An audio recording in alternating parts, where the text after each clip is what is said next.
Apparently, Mamdani bounced the budget, even though Eric Adams took a shit in it before he left. New York, it's executive budget season, and I'm proud to announce that our city's budget is fully balanced. This budget isn't just about numbers on a page. It determines if our libraries get funded, if a street is safe to cross, if snow is actually shoveled after a storm. And you deserve to know exactly how we got here. We inherited a $12 billion budget deficit. We are speaking about a fiscal crisis at the scale greater than the... A lot of it, again, because Eric Adams, who's loyal to Israel and Turkey, deliberately unbalanced it on his way out, made an effort to ruin it because the elites do not want an anti-Zionist to effectively govern, because they don't want you to know that good government, it can exist and can benefit the people. They want you to believe that all governments are incompetent, because then you will accept the low standard they set for you. Great Recession. Was the Great Recession. Great Recession. Many said the only way out of this was slashing services and passing an austerity budget. We rejected that. After months of painstaking work, that deficit is now zero.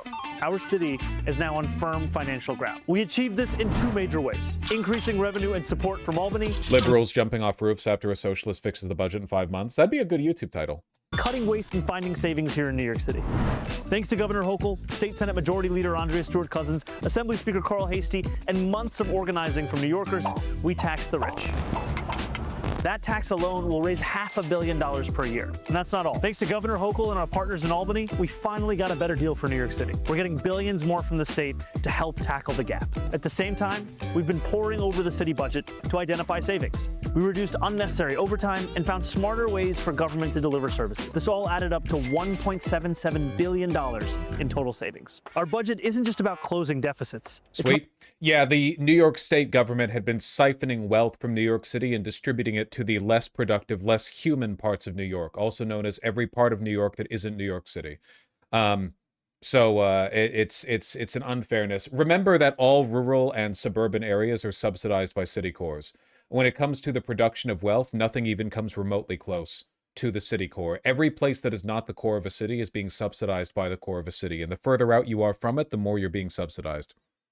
About building a city New Yorkers can actually afford. On day 8 of our administration, we announced a historic partnership with Governor Hochul to finally deliver universal child care. That's $1.2 billion in new funding from Albany. And this was just the beginning. Investments in citywide trash containerization, cheaper groceries, safer streets, relief for taxi drivers are all on the way. And we're increasing funding for libraries, parks, and cultural institutions. I promised to make sure you were part of this budget process. Isn't that a thing for the entire world? No. Prior to capitalism and the Industrial Revolution, wealth typically was produced outside of cities. Or maybe not wealth, but the resources that generated it. Under mercantilism, the wealth of a kingdom was derived in large part from the natural resources they held control over. In many cases, in mercantile kingdoms, they would actually forbid the transmittance of gold or silver across kingdom boundaries. That is to say, gold was only to be used as a currency within the kingdom, and if it was taken outside the kingdom, you were removing gold from that place and putting it in another kingdom, which was a crime. So wealth in that case was generated from the farms, the mines, so on and so forth. The cities were just places where people, convened to share the wealth. But nowadays, cities produce the wealth. Essentially everything of value, humans, all good things. Depends on the time. It depends on the time. It's complicated. But yes, cities are overwhelmingly the wealth producers now.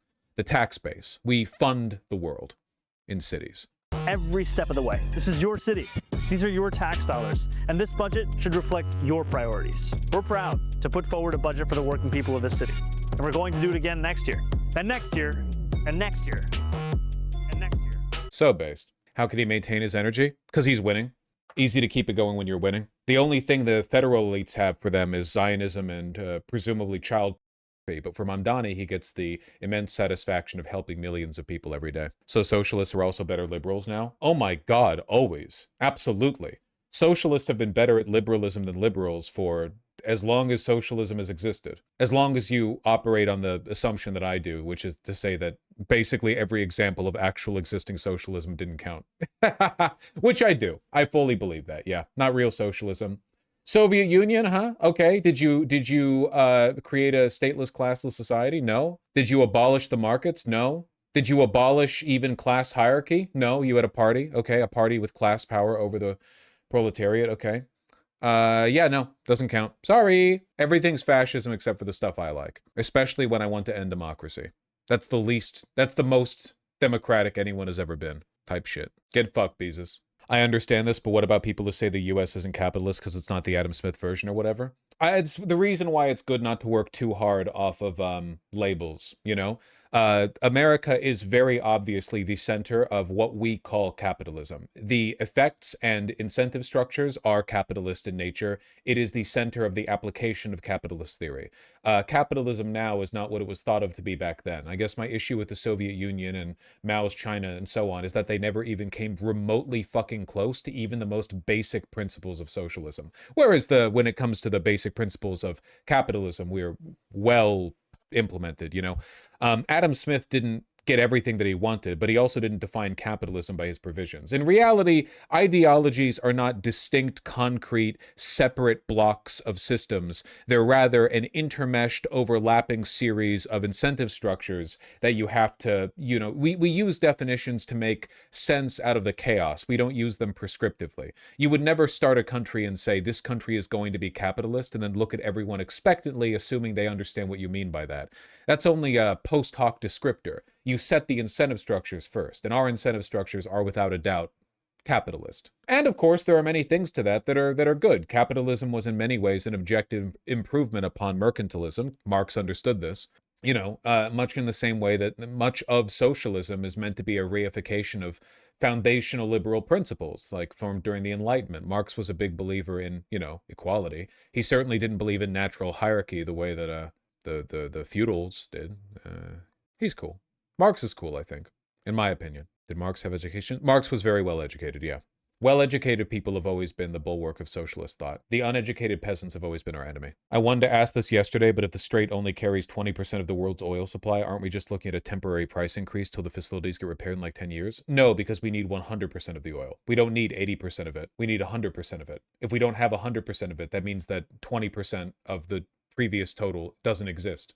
You're not just paying more for it.